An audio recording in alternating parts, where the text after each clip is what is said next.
Good evening and welcome to News Channel 8. I'm Jerome Aegean, and these are the top stories we're working on tonight. A shooting occurs on St. Thomas, a truck overturns, and the Coast Guard makes a daring rescue.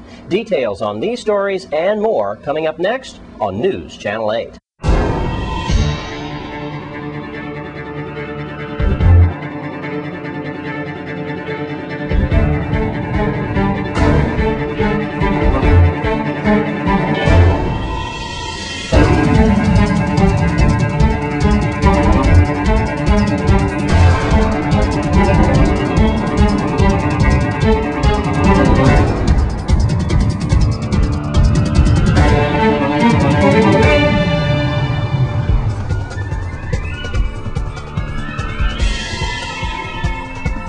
In our top story tonight, you may have found some delays trying to get to work this morning getting into downtown Christiansted.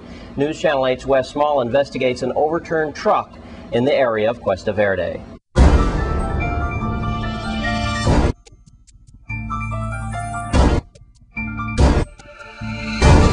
Right during rush hour this morning, we have a breaking story going on now. As you can see, we believe we have a garbage truck vehicle that crashed as it came around the corner.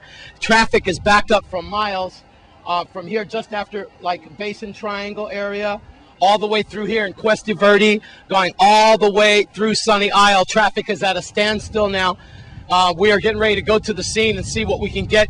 If we can get any injuries or any details like that, then you'll have that on my next report. For now, that's what we know. A garbage truck, we believe, was turned over on its side. That's why you see emergency crews here, fire department, rescue, VIPD, all along here. And now cars are starting to turn back because they realize that this could be an ongoing thing. We have to have a giant crane and get the truck lifted. Thanks, Wes. And on St. Thomas in the Marion Dahl area, there was a shooting this weekend. News Channel 8's correspondent on St. Thomas, Lee Carl, tells us more. Relatively quiet over the weekend when you think about it. This is carnival time. Maybe people are holding off a little bit. But the blotter report shows a 20-year-old man was shot in the leg in Marion Dahl. On Friday night, blotter says that a woman called, said her son had been shot. Unofficial record of calls to the police. Really not very much information here, but the Snyder spokesperson, Sam Top, said the 20-year-old man was brought into the hospital with a minor gunshot wound to the leg. He was treated and released. Police Department spokeswoman Melody Rames said the victim did not know who shot him and why, and has not provided any additional information to the police. If anyone has any information, call the regular police numbers or 911. There's a bit of confusion about our next story, and it all involves the Lorraine Village murder. Here's News Channel 8's Wes Small to help clear it up. Well, the media kind of got it wrong over the weekend. As you could see from here in the Daily News, it says 7th suspect arrested in Lorraine Village slaying. That is not the case, as we are here in the Lorraine Village. Let me tell you what's going on. Everyone's remembering the death of 19-year-old George Simpson, and he was shot down here January 23rd, a truckload of men. You might remember that. Well, arrested over the weekend then is 21-year-old Jamal Francis from Lorraine Village. He was taken into custody at 6:18 on Friday night. He was charged with reckless endangerment. His bail is $150,000. Let me tell you how the media got it wrong. This suspect came out of his apartment, Jamal Francis did, and he fired shots at the pickup truck, right? So he was against the guys that came here to ambush 19-year-old George Simpson. That, in that January 23rd melee and murder that happened here. So he's not the 7th suspect. We do have 6 other men who were charged with various crimes in that murder. But to repeat, and I want to thank Melody Rames because I'm very glad I talked to her before I did this story. Arrested then is Jamal Francis, 21 years old. He was in his apartment and he fired shots at those suspects. But nonetheless, he's under $150,000 bail, and he is going to be in court today with the 6th suspect who he was firing at. So that should be very interesting. What a big case this Lorraine Village murder is turning out to be. Near Lorraine Village in Grove, I'm Wes Small for News Channel 8. And in addition to that, Melody Rames, spokesperson for the Virgin Islands Police Department, told us that Jamal Francis was carrying an unlicensed firearm. And now we have surfaced more information about the overturned truck in the Cuesta Verde area. We turn to News Channel 8's Wes Small for details.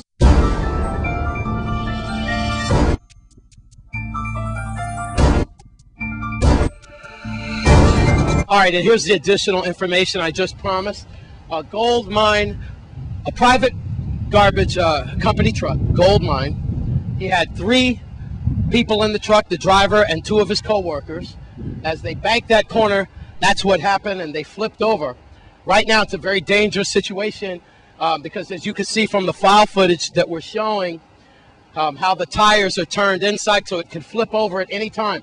So the police don't want anyone to get in that area. Now, the crane got it upright, but now they need another tow truck or another piece of heavy equipment to get that vehicle out of here. Meanwhile, traffic is still backed up from here to Sunny Isle, and it's going to be another 30 minutes before this thing gets correct, so people have to be patient. The driver is still on the scene, and they're going through all the paperwork and everything. The 2 passengers in the truck, they were taken, we believe, by private vehicles to the hospital so that they can get checked. So thankfully, we don't think that there's any serious injuries, but it is certainly a hindrance to this morning, Monday rush hour traffic, like we need this, right? The cameraman and I, we were stuck in this traffic for about a half hour, and then we kind of finagled our way down in here, as only the News Channel 8 crew knows how to do in these circumstances. And we just hope that all will be well. So that's all we have. Morning rush hour traffic, gold mine truck overturns. They're feverishly trying to get it together so they can get this out here. And this is a main route to go into Christiansted, so you can see the delay and the hindrance, and some people are just impatient. One lady said she has to turn around because she has a business to open in Christiansted, so she thinks she's going to try to go another route. Whew. There you have it. News Channel 8 crews all over this one.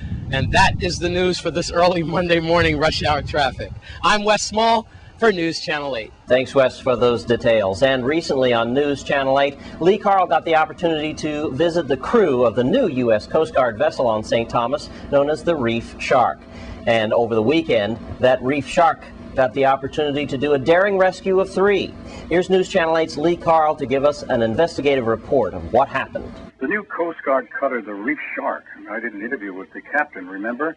Well, they were out there doing their thing. And the 3 men were rescued Saturday by the crew of the U.S. Coast Guard cutter Reef Shark on the western coast of St. Thomas.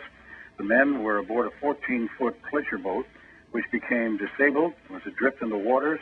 Coast Guard received a call. Family members told the Coast Guard the men were headed for a fishing spot off Fortuna Bay, which is basically to the north of us here in St. Thomas, and were adrift anywhere from 1 to 5 miles. The Coast Guard controllers diverted the Reef Shark to the area, launched an Air Station Borinquen HH-65 Dolphin helicopter to the search for distressed vessel. The crew of the Reef Shark located the men aboard their boat approximately a half nautical mile from shore. Now, the rigid hull inflatable boat was launched and towed the vessel and 3 men to the safety at the dock at West Gregory Channel.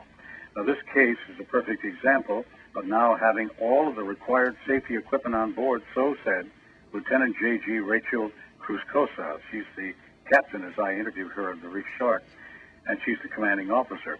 The men on the distressed boat were able to signal rescuers via a spotlight, which caught the cutter's response time, and they prevented the distressed vessel from drifting into dangerous rock cliffs.